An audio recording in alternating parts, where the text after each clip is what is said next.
അത് പിന്നെ സർ, ഇന്ന് അവൾ സംശയത്തോടെ നിന്നു. ടീച്ചറിന് ഇന്ന് പറ്റില്ലെങ്കിൽ കുഴപ്പമില്ല, അവധിയുള്ള ഏതെങ്കിലും ദിവസം പറഞ്ഞാൽ മതി, ഞാൻ വരാം. നാളെയോ മറ്റന്നാളോ എപ്പോഴെങ്കിലും. അവൻ വീണ്ടും അവളുടെ മുഖത്തേക്ക് നോക്കി. നാളെ നാളെ പറ്റില്ല, പള്ളിയിലെ പ്രോഗ്രാം ഉണ്ട് കുട്ടികളുടെ, അതിന് പോകണമായിരുന്നു. അവൾ മറുപടി പറഞ്ഞു. ടീച്ചർ ഏത് പള്ളിയിലാ? അവൻ തിരികെ ചോദിച്ചു. സെൻറ് അന്തോണീസ് ചർച്ചിൽ, കുറ്റിപ്പുറം. അവൾ പറഞ്ഞു. ആഹാ, ഞാനും അപ്പോൾ ആ പ്രോഗ്രാമിന് വരുന്നുണ്ട്. ഞാൻ സെൻറ് മേരീസ് ചർച്ചിലാ. ലിറ്റിൽ ഫ്ലവർ സ്കൂളിൽ വെച്ചല്ലേ പ്രോഗ്രാം നടക്കുന്നേ? അവൻ ചിരിയോട് ചോദിച്ചു. ആ അതെ, അവൾ മറുപടി പറഞ്ഞു. അപ്പോൾ ഞങ്ങളുടെ പള്ളിയുണ്ട്, ഞാനും നാളെ കുട്ടികളെ കൊണ്ട് വരുന്നുണ്ട്. ഞാനും പള്ളിയിലെ ഒരു അധ്യാപകനാ. അവൻ ചിരിച്ചു. അപ്പോൾ നമുക്ക് നാളെ കാണാം, അപ്പം സംസാരിക്കാം ടീച്ചർ. അവൻ മറുപടി നൽകി. എന്താ സർ, ഞാൻ നിൽക്കുന്നത് കൊണ്ടാണോ ഇപ്പം പറയാൻ പറ്റാത്തത്? അങ്ങനെയാണെങ്കിൽ ഞാൻ മാറിത്തരാവേ. ആതിര കളിയാക്കി. എന്നാൽ അവനൊന്ന് ചിരിച്ചതല്ലാതെ അതിന് മറുപടി പറഞ്ഞില്ല. അവനാണെങ്കിൽ ക്രിസ്റ്റി ഇതൊക്കെ കാണുമോ എന്നുള്ള ഭയമുണ്ടായിരുന്നു. മാത്രമല്ല, അവൾക്ക് ബെന്നിയോട് സംസാരിക്കാൻ ആ സമയം ഒരു മൂഡും ഇല്ലായിരുന്നു.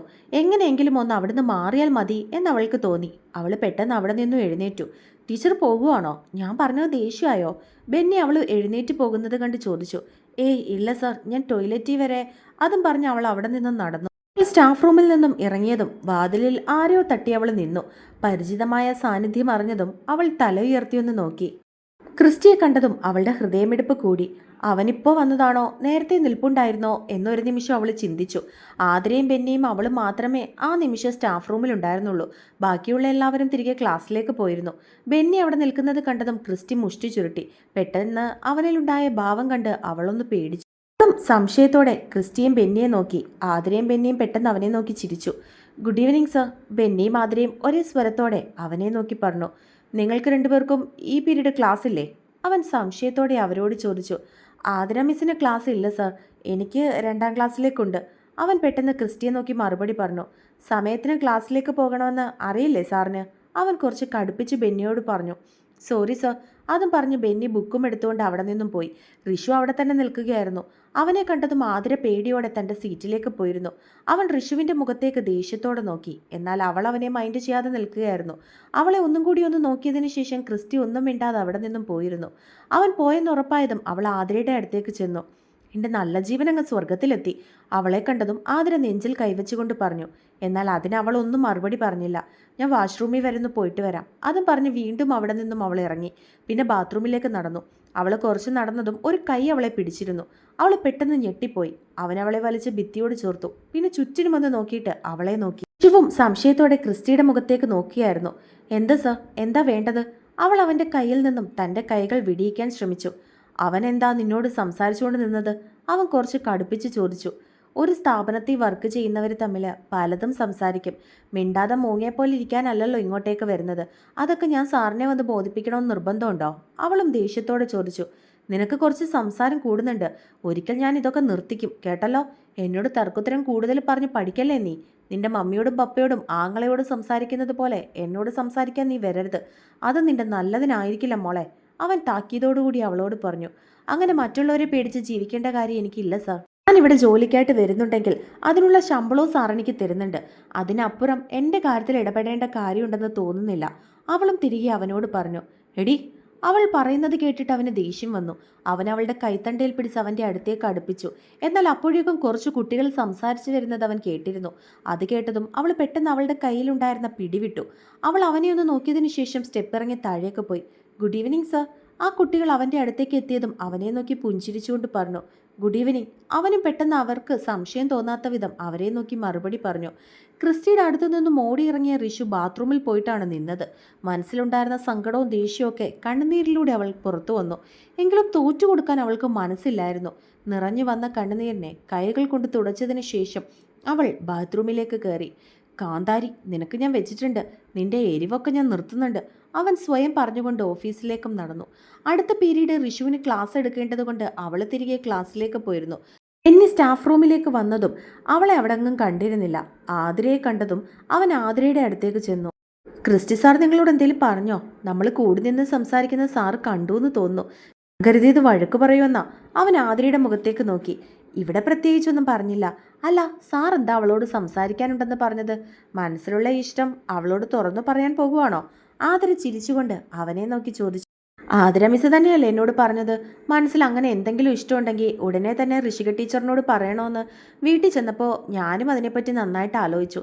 ഇനിയും മനസ്സിൽ വെച്ചുകൊണ്ടിരുന്നാൽ ചിലപ്പോൾ കൈവിട്ടു പോയാലോ. അതുകൊണ്ട് എത്രയും പെട്ടെന്ന് ഋഷിക ടീച്ചറിനോട് മനസ്സിലുള്ള ഇഷ്ടം തുറന്നു പറഞ്ഞതിന് ശേഷം അതിനൊരു ആൻസർ കിട്ടിയിട്ട് ബാക്കിയുള്ള പ്രൊസീജിയറൊക്കെ ചെയ്യാമെന്ന് കരുതി. അവൻ ചിരിയോടെ ആതിരയ്ക്ക് മറുപടി നൽകി.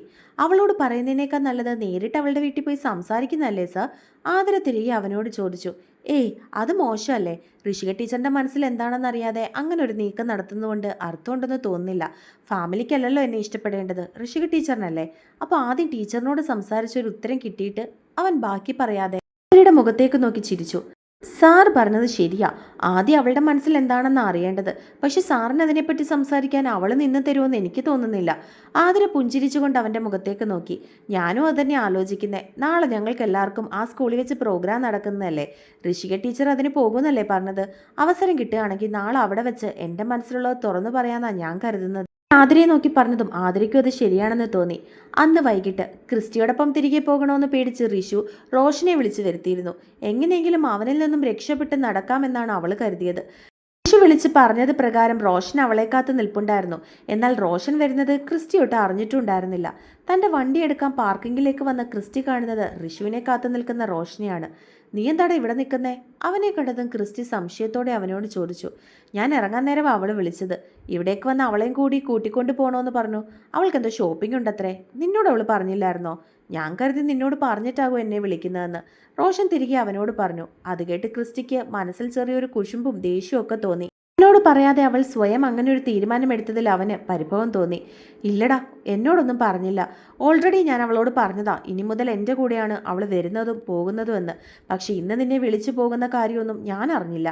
ക്രിസ്റ്റി അവനെ നോക്കി ചെറിയൊരു വിഷമത്തോടെ പറഞ്ഞു. അവർ രണ്ടുപേരും സംസാരിച്ചുകൊണ്ട് അവിടെ നിന്നപ്പോഴാണ് ഋഷു ക്ലാസ് കഴിഞ്ഞ് ബാഗുമായി ഇറങ്ങി വന്നത്. റോഷനും ക്രിസ്റ്റിയും നിന്ന് സംസാരിക്കുന്നത് കണ്ടതും ഒരു നിമിഷം അവളുടെ നെഞ്ചിൽ കൂടി ഒരു മിന്നൽ കടന്നുപോയെന്ന് തന്നെ പറയാം. അവർ രണ്ടുപേരും പരസ്പരം കാണുമെന്ന് ഋഷു കരുതിയില്ല. റോഷന്റെ ഒപ്പം സ്കൂളിൽ നിന്നും എങ്ങനെയെങ്കിലും പോയതിനു ശേഷം കൊണ്ട് അവനോട് എന്തെങ്കിലും കള്ളത്തരം പറയാമെന്നായിരുന്നു അവൾ മനസ്സിൽ കരുതിയിരുന്നത്. എന്നാൽ കള്ളം പിടിക്കപ്പെട്ടു എന്ന് അവൾക്ക് മനസ്സിലായി. അവർ രണ്ടുപേരും നിൽക്കുന്നിടത്തേക്ക് അവൾ നടന്നു. അടി, നീ എന്നെ വിളിച്ച കാര്യം ഇവനോട് പറയാഞ്ഞത്? ഇവൻ ഞാൻ പറഞ്ഞപ്പോഴാണല്ലോ നീ ഇന്ന് എൻ്റെ ഒപ്പാ വരുന്നതെന്ന് അറിഞ്ഞത്. റോഷൻ സംശയത്തോടെ അവനെ നോക്കി അവളോട് പറഞ്ഞു. ഓ, അതിനിപ്പോൾ എന്താ പറയാനിരിക്കുന്നേ? എനിക്ക് വേണ്ടി എന്നെ വിളിക്കാനൊന്നും വന്നതല്ലല്ലോ സാറ്. സാറ് ഇവിടുത്തെ ജോലി കഴിഞ്ഞ് തിരികെ വീട്ടിലേക്ക് പോകുകയല്ലേ. അപ്പോൾ പിന്നെ പറഞ്ഞില്ലെങ്കിലും ഇപ്പം എന്താ പ്രശ്നം? ഞാൻ പറയാൻ മറന്നു. അവൾ ലാഘവത്തോടെ അവരെ രണ്ടുപേരെയും നോക്കി പറഞ്ഞു. എന്നാൽ അവൾ മറന്നുപോയതല്ലെന്നും മനഃപൂർവ്വം പറയാഞ്ഞതാണെന്നും ക്രിസ്റ്റിക്കും റോഷനും ഒരുപോലെ മനസ്സിലായി. അത് സാരമില്ലടാ, എന്തായാലും വിളിച്ചു പറഞ്ഞിട്ട് നീ ഇവളെ വിളിക്കാൻ വന്നതല്ലേ, നീ തന്നെ കൊണ്ടുപോയിക്കോ. ക്രിസ്റ്റി അവനെ നോക്കി മറുപടി പറഞ്ഞു.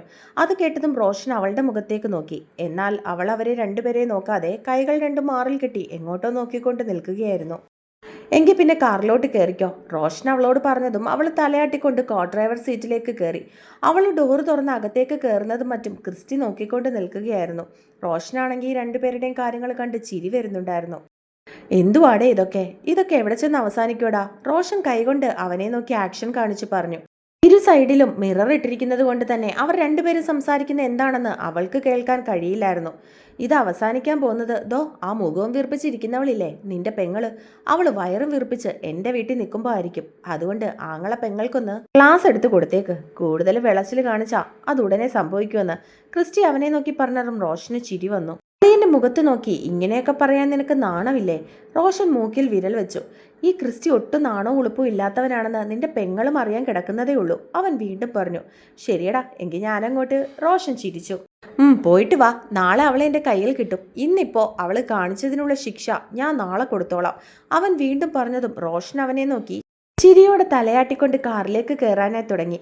അവൻ ഡ്രൈവർ സീറ്റിലേക്ക് കയറിയതും ക്രിസ്റ്റി അവൻ്റെ സൈഡിലേക്ക് ചെന്ന് നിന്നു. റോഷൻ അത് കണ്ടതും ആ സൈഡിലെ മിറർ താഴ്ത്തി.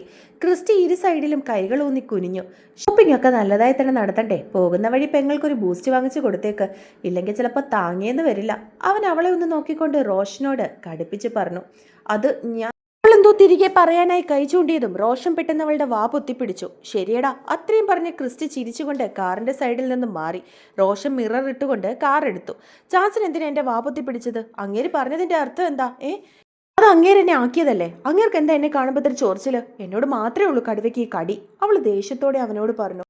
എടി മോളെ, നീ എന്തൊക്കെയാടി വിളിച്ചു പറയുന്നത്? റോഷൻ പെട്ടെന്ന് അവളോട് ചോദിച്ചു. എനിക്കറിയില്ല. കണ്ണുകളൊന്നും നിറഞ്ഞെങ്കിലും അവളത് അവനെ കാണിക്കാതെ പുറത്തേക്ക് നോക്കിയിരുന്നു. ഋഷു അവൻ അവളുടെ കയ്യിൽ പിടിച്ചുകൊണ്ട് വിളിച്ചു. നമുക്ക് വീട്ടിലേക്ക് പോകാൻ ചാച്ച, എനിക്ക് തലവേദനിക്കുന്നു. അവൾ നെറ്റിയിൽ കൈവച്ചുകൊണ്ട് ദയനീയമായി അവനോട് പറഞ്ഞതും അവൻ തലയാട്ടി. പിന്നെ ഒന്നും തന്നെ പറയാതെ അവൻ ഡ്രൈവിങ്ങിൽ തന്നെ ശ്രദ്ധ കേന്ദ്രീകരിച്ചു. വൈകിട്ട് 6 മണിയോളം ഉണ്ടായിരുന്നു ഷീതുവിൻ്റെ പ്രാക്ടീസ് കഴിഞ്ഞ് പള്ളിയും അടച്ച് ചാർലിയെ കാത്ത് റോഡിൽ നിൽക്കുകയാണ് അവൾ. പെട്ടെന്നാണ് ഒരു ബൈക്ക് കൊണ്ടുവന്ന് അവളുടെ മുൻപിൽ നിർത്തിയത്. അവൾ സംശയത്തോടെ പേടിയോടെ നോക്കി. ഹെൽമറ്റ് വെച്ചിരിക്കുന്നത് കൊണ്ട് അത് ആരാണെന്ന് അവൾക്ക് മനസ്സിലായില്ല. അവൻ പെട്ടെന്ന് തന്നെ അവൻ്റെ തലയിൽ നിന്നും ഹെൽമറ്റ് ഊരി മാറ്റി. എന്നെ മനസ്സിലായോ? പുഞ്ചിരിയോടെ അവൻ അവളെ നോക്കി ചോദിച്ചു. ഷെലിൻ്റെ ഭർത്താവ് ജിജിനായിരുന്നു. ആ, എനിക്ക് മനസ്സിലായി. അവൾ തിരികെ പുഞ്ചിരിയോടെ അവനോട് മറുപടി പറഞ്ഞു. താനെന്താ രാത്രിയിൽ ഇവിടെ വന്ന് നിൽക്കുന്നേ? എന്തുപറ്റി? അവൻ സംശയത്തോടെ അവളെ നോക്കി. നാളെ മാർഗംകളിയുടെ മത്സരമാണ്, അതുകൊണ്ട് ഇന്ന് ലേറ്റായിട്ടാണ് പ്രാക്ടീസ് തീർന്നത്. ഇച്ചായൻ വരാമെന്ന് പറഞ്ഞു. ഇച്ചായനെ കാത്ത് നിൽക്കുക. അവൾ പുഞ്ചിരിയോടെ അവൻ്റെ മുഖത്തേക്ക് നോക്കി. ഓ, ചാർലി ഇപ്പോൾ വരുമോ? ഇല്ലെങ്കിൽ ഞാൻ കൊണ്ടാക്കാം. അവൻ പെട്ടെന്ന് അവളുടെ മുഖത്തേക്ക് നോക്കി പറഞ്ഞു. വേണ്ട, ഇപ്പോൾ വിളിച്ചിരുന്നു, വരും. അവളും തിരികെ മറുപടി പറഞ്ഞു. ഷെലിൻ സുഖമായിട്ടിരിക്കുന്നോ? എന്തെങ്കിലും അവനോട് തിരികെ ചോദിക്കണ്ടേ എന്ന് കരുതി അവൾ തിരികെ അവനോട് ചോദിച്ചു. ആ, സുഖമായിട്ടിരിക്കുന്നു. അവനും തിരികെ അവളോട് മറുപടി പറഞ്ഞു. തൻ്റെ ജീവിതകാര്യങ്ങളൊക്കെ മമ്മി ഞങ്ങളോട് പറഞ്ഞു. ഒന്നും അറിയാത്തത് കൊണ്ട് അവൾ തന്നോടന്ന് അങ്ങനെ ചോദിച്ചത്. തനിക്കത് നല്ല സങ്കടമായല്ലേ? ഞാനന്ന് അവളെയും കൊണ്ട് വീട്ടിലേക്ക് വരരുതായിരുന്നു. അവൻ വിഷമത്തോടെ അവളുടെ മുഖത്തേക്ക് നോക്കി.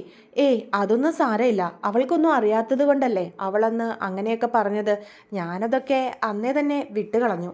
ഷീതു ഒരു പുഞ്ചിരിയോടെ തിരികെ മറുപടി നൽകി. അവർ രണ്ടുപേരും സംസാരിച്ചുകൊണ്ട് നിന്നപ്പോഴാണ് ചാർലിയുടെ ബുള്ളറ്റ് അങ്ങോട്ടേക്ക് വരുന്നത് അവർ കണ്ടത്. അവളുടെ ഒപ്പം ജിജിനെ കണ്ടതും ചാർലി അവനെ നോക്കിയൊന്ന് ചിരിച്ചു. അവനും തിരികെ പുഞ്ചിരിച്ചിരുന്നു. ഞാനാണെങ്കിൽ ടെൻഷൻ അടിച്ച് വരികയായിരുന്നു. ഇവള് റോഡ് സൈഡിൽ ഒറ്റയ്ക്ക് നിൽക്കുന്നത് കൊണ്ട് സത്യം പറഞ്ഞാൽ മുൻപിലുണ്ടായിരുന്ന വണ്ടി പോലും ഞാൻ കണ്ടില്ല. അത്ര സ്പീഡിൽ വന്നതാ. താനിവിടെ നിൽപ്പുണ്ടായിരുന്നു എന്ന് അറിഞ്ഞിരുന്നെങ്കിൽ. ചാർലി അവൻ്റെ മുഖത്തേക്ക് നോക്കി. ഞാനും വീട്ടിലേക്ക് പോകാൻ ഇറങ്ങിയതാ. അപ്പോഴാ ശീതൾ ഇവിടെ നിൽക്കുന്നത് കണ്ടത്. കാലല്ലാത്ത കാലല്ലേ, ഞാൻ വരുന്നത് വരെ കൂട്ടി നിൽക്കാമെന്ന് കരുതി. അവനും തിരികെ മറുപടി പറഞ്ഞു. അതെന്തായാലും നന്നായിടോ. എങ്കിൽ പിന്നെ ഞങ്ങൾ വീട്ടിലേക്ക് പോയിക്കോട്ടെ. നാളെ രാവിലെ വരേണ്ടതാ. ചാർലി അവനെ നോക്കി പറഞ്ഞതും അവൻ തലയാട്ടി.